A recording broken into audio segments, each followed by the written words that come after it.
Sebuah podcast yang hadir untuk menemani kalian semuanya, terangkum dalam acara Waras, wawancara radio santai. Bersama saya Konan Seja, dan ada dua narasumber yang sudah hadir akan mengulik dan membicarakan sesuatu hal yang pasti penting untuk didengar.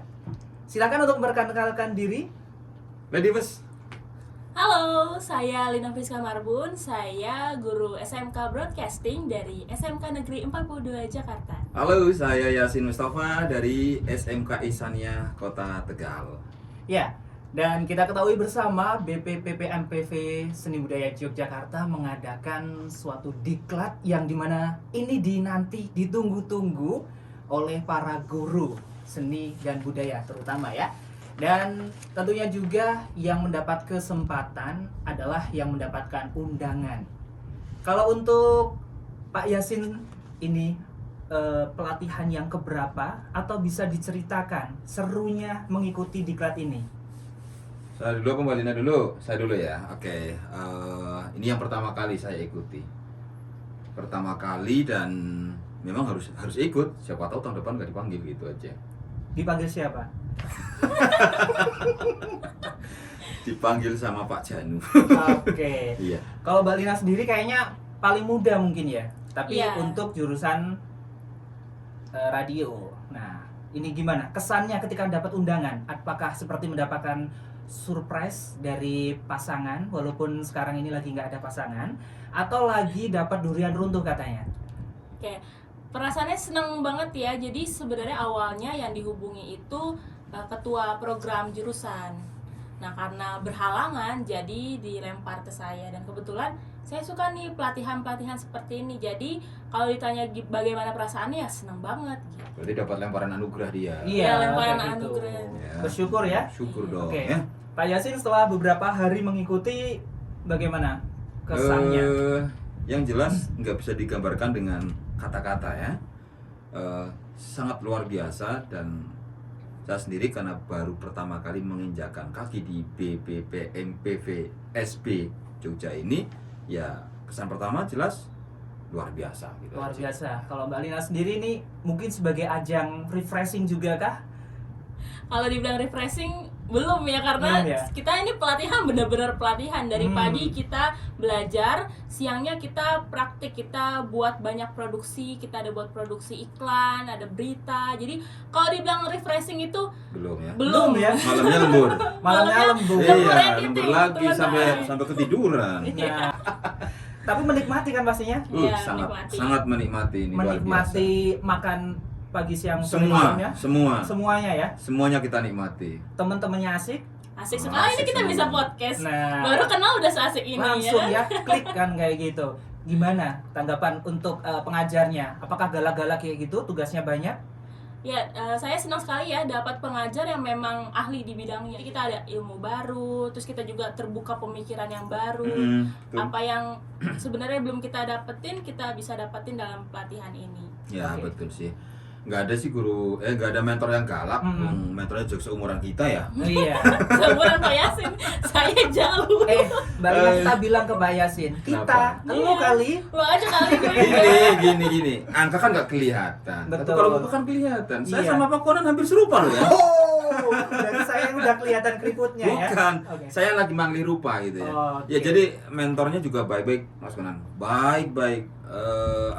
Sangat pengertian banget. Kalau kita ada kesulitan juga dimaklumi, karena memang pelatihan itu nggak gampang dan capeknya luar biasa. Tapi ya itu, kita yang jelas bisa mengikuti apa yang diberikan oleh semua mentor. Mudah-mudahan sih sampai akhir program ini ya, kita masih bisa menyerap apa yang sampai sekarang belum diberikan sama mentor begitu. Oke, Mbak Lina jauh-jauh dari Jakarta pastinya ingin upgrading ilmu. Nah, Betul. sampai saat ini apa yang Mbak Lina dapatkan dari para mentor-mentor hebat itu? Ya, yang saya dapetin adalah bagaimana nanti bisa mengajar ke murid-murid ya. Dari cara kita mengajar yang sebelumnya mungkin mengejar kurikulum gitu ya. Oke. Kalau sekarang diajarkan yang memang muridnya harus tidak dipaksakan seperti itu. Jadi benar-benar ahli lah di pelajaran itu. Jadi tidak harus mengejar kurikulum seperti itu yang saya dapat ya. Dan belajar dibuat menyenangkan, bukan membebankan. Oke. Seperti itu. Dan itu berarti masuk ke salah satu pembelajaran GSM ya, yang Iya. saat ini lagi Gerakan didengung-dengungkan. sekolah Menyenangkan. Bukan menyedihkan kan ya. Oke, dan tentunya nanti untuk teman-teman semuanya kita akan membahas berbagai hal lainnya, tapi kita akan mendengarkan dulu dari salah satu sambutan atau yang bisa dibilang dari Kepala BPPP-MPV Dr. Anda Sarjilah MPD. Nah, kita dengarkan dulu. Maka Bapak Ibu yang saya hormati, tentu saja Bapak Ibu sebagai guru akan dituntut untuk harus cepat untuk merespon perubahan-perubahan itu. Dan kita harus melakukan terobosan-terobosan apa yang dibutuhkan ya, oleh sekolah kita, yang dibutuhkan oleh anak didik kita dalam rangka mencapai cita-citanya, dalam rangka kita bisa mendukung pendidikan SMK yang berkualitas. Kita masih di acara Waras, Wawancara Radio Santai. sesantai itu tapi pembicaraannya pastinya bermanfaat ya. Oke, Harapannya kalau seperti itu. nggak manfaat kita nggak usah take ya, gitu kan. Oke. Nah, Bu Sarjilah tadi bilang bahwa guru itu harus cepat merespon perubahan. Mm. Nah, perubahan itu terjadi dengan proses, Betul. tapi kita harus memulainya. Pak Yasin sendiri melihat hal ini bagaimana? Kita harus seperti apa nih guru-guru hebat ini? Iya, jadi kalau kita mencoba mendengar sama yang disampaikan sama Bu Sarjilah itu kan bahwa guru itu harus merespon setiap perubahan sekecil apapun yang ada di sekolah, di lingkungan sekolah kita masing-masing, gitu ya. Kita kemarin dapat materi yang cukup luar biasa, bukan cukup sih, sangat luar biasa selama 2 hari berturut-turut dari teman-teman GSM, Gerakan Sekolah Menyenangkan. Dan kalau nggak salah ada yel-yelnya kan? Oh iya. Perlu nggak? Salam GSM Salam katanya GSM. gitu ya. Perlu nggak? Boleh. Coba ya, coba bareng-bareng. Oke, boleh. Oke. 1, 2, 3. Berubah, berbagi, berkolaborasi. kolaborasi. Nah, Oke. bisa kita bahas satu persatu nih, berubahnya yang seperti apa Mbak Lina nih? Oke, kalau misalnya berubah itu adalah kita memang harus berubah dalam artian mengikuti perkembangan zaman. Apalagi sekarang pandemi ya, teman-teman, murid-murid juga udah belajar secara online gitu dari Iya. rumah masing-masing. Nah, perubahan itu jadi kita berubah dalam artian kita cepat tanggap dalam menggunakan teknologi, dan kita juga gunakan itu sebagai hal-hal yang bermanfaat gitu. Jadi kita maksimalkan lah kalau di pelajaran misalnya pelajaran siaran online. Nah, itu siaran online kita punya ibaratnya radio sendiri, dalam artian radio sendiri siapapun bisa buat siaran dan dipublikasikan secara online gitu. Jadi perubahan itu ya kita bisa terus lakukan seperti itu. Berikutnya lagi tadi, berbagi. Nah, kondisi yang kayak gini, pandemi dalam hal ini pastinya membuat orang dengan dua pilihan. Egois karena mengurusi diri sendiri, ada yang bilang ngurusi diri sendiri aja susah, kesulitan.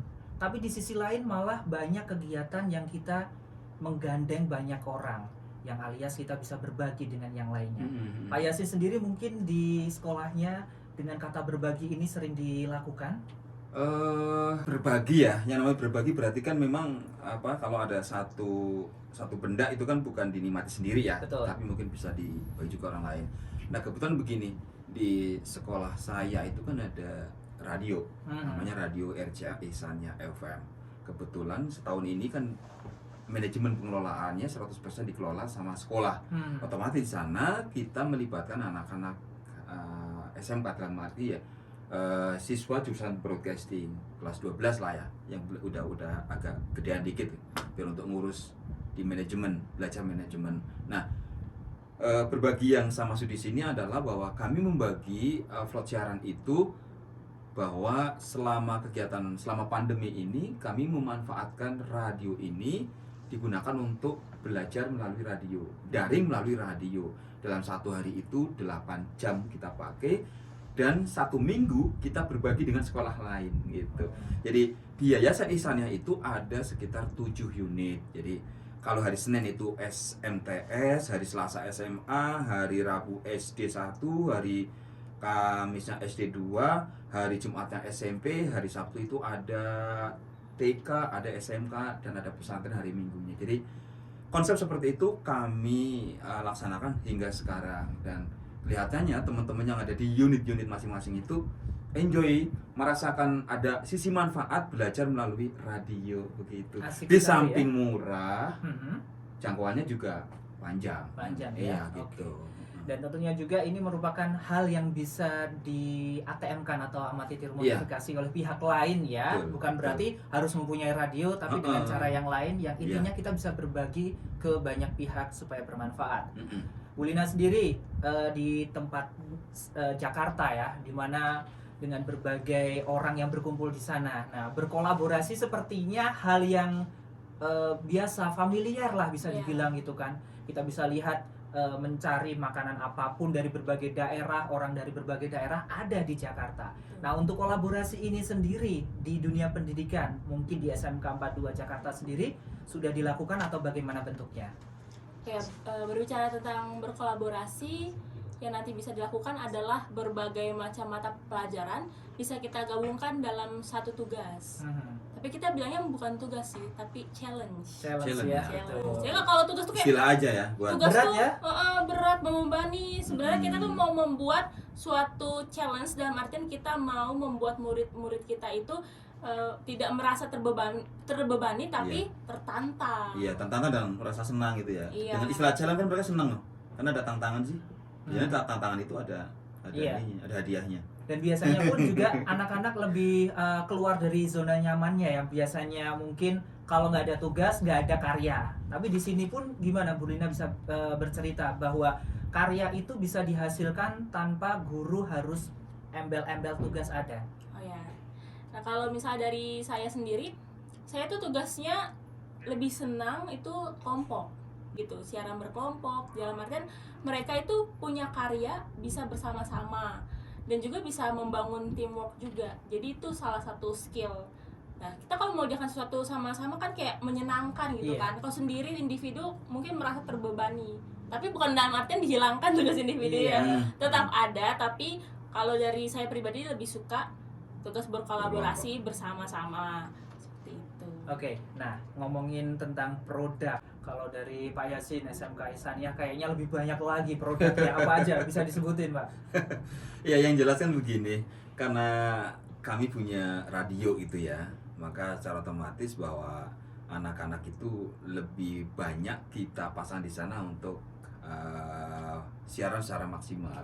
Mereka bisa mengeksplor, bahkan mereka juga bisa mengotak-atik acara. Arti mengotak-atik itu, setiap acara yang sudah kita buat itu, mereka kita persilakan untuk koreksi dia. Kalau misalnya memang acara ini kurang bagus, coba dikemas lagi lebih bagus. Nah, mereka mampu bikin itu sehingga kemasannya lebih menarik menurut ukuran mereka, anak muda dan anak yang masih sekolah gitu ya. Meskipun sebenarnya radio kan konsumsinya bukan hanya anak sekolah gitu ya, tetapi ketika radio itu di dalamnya memang isinya anak muda, biasanya lebih energik dan lebih menyenangkan seperti itu. Kalau produk lainnya ya memang kita sering sih membuat produk-produk dalam bentuk rekaman iklan gitu ya. Kita kadang ada job juga dari Dinas Kesehatan untuk membuat iklan layanan masyarakat. Yang terbaru itu kemarin ketika COVID, kita ada 5 atau 7 paket terkait dengan iklan COVID. Nah, kita buatkan di sana. Ya untuk VO-nya ya kadang ada yang suara saya, ada yang suaranya anak-anak. Pokoknya anak-anak kita kasih kesempatan.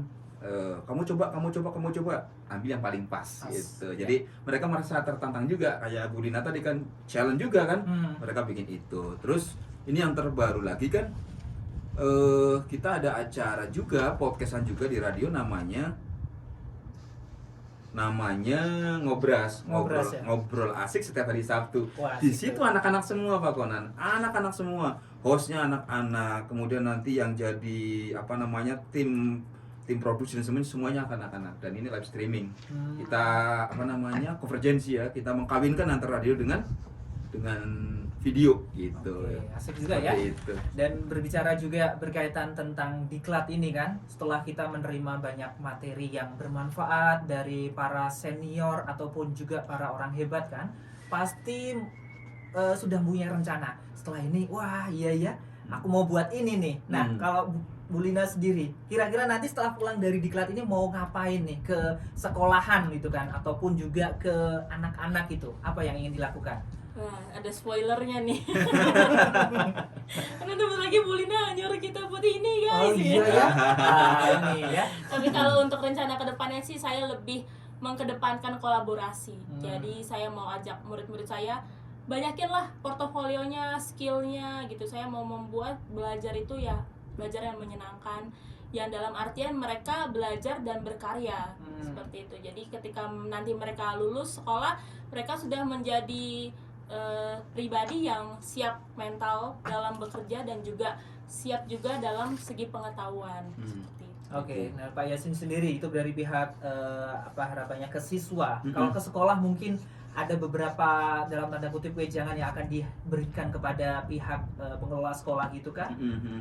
Ya, yang jelas apa yang kami peroleh di sini tentu nanti akan kita sampaikan ya kepada para pengambil kebijakan di sekolah. Ternyata memang seperti ini yang disampaikan ketika diklat dan semuanya mengarahnya ke siswa kan, bukan ke siapa. Nah, kalau ke siswa saya mungkin akan lebih banyak ini Pak, kemarin kita ingat bahwa Pak Sito bilang jangan pernah takut ragu membongkar KIKD yang sekiranya memang kurang pas dilaksanakan seperti itu ya.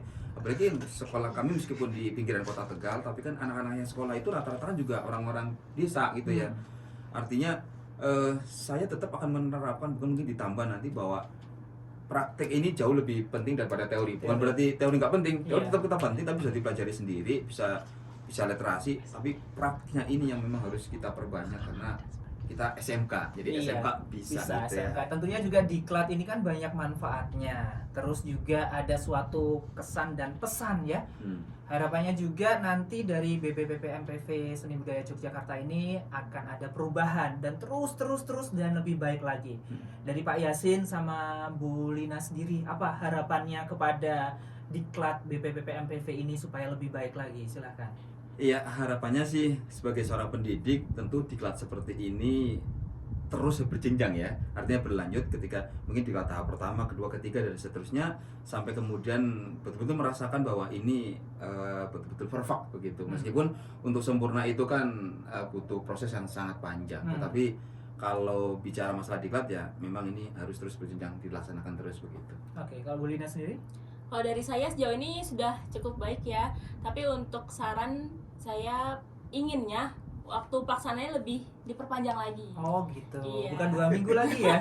Semakin panjang waktu yang diberikan, kita semakin bisa bagus mengerjakannya. Eksplorasi ya untuk Iya. membuat karyanya lebih baik lagi, dan tentunya juga dari hasil itu gurunya lebih berkualitas, insya Allah muridnya juga tambah berkualitas. Amin. Dan sekian untuk teman-teman semuanya di acara Waras ini sendiri, wawancara radio santai kita akhiri di sini. Semoga nanti kita bisa jumpa lagi dengan pembahasan yang lainnya.